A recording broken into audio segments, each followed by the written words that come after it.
Magluto po tayo ng masarap na bopis. Pwedeng ulam, pwedeng pulutan. Tara! Prepare na po natin yung ingredients. May bawang, sibuyas, luya, labanos, carrots. Gagamitin po natin yan mamaya. At saka po atsuete. Pakuluan na po yung bopis natin. Tapon po yung unang kulo.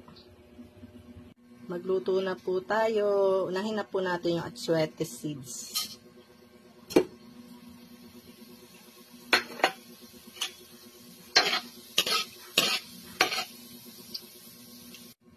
Isunod po natin ang luya.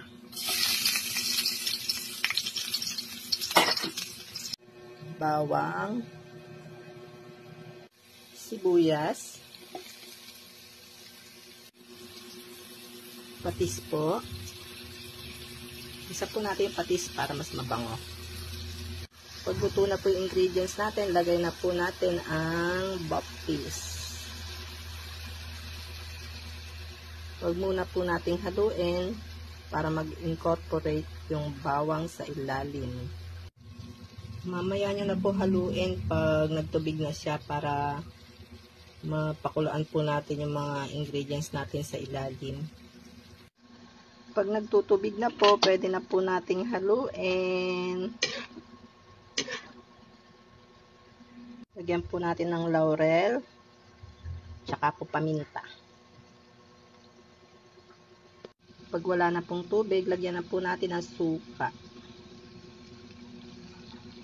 Takpan po ulit, huwag pong hahaluin.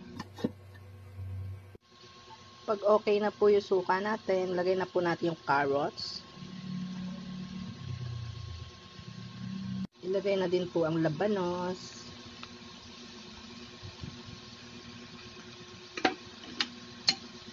Haluin po. Maglagay din po tayo ng sili. Optional lang po ito. Green din po. Magdagdag po tayo ng patis. Depende po sa panlasa nyo. Hindi po mawawala ang magic sarap. Pan po ulit natin. Pag wala na po siyang tubig at pumuputok-putok na po siya, hinaan po yung apoy, and then mga 2 minutes, pwede nyo na po siyang patayin. Ito na po yung niluto natin, guys. Sa mga hinabatang katulad ko, hinahinay po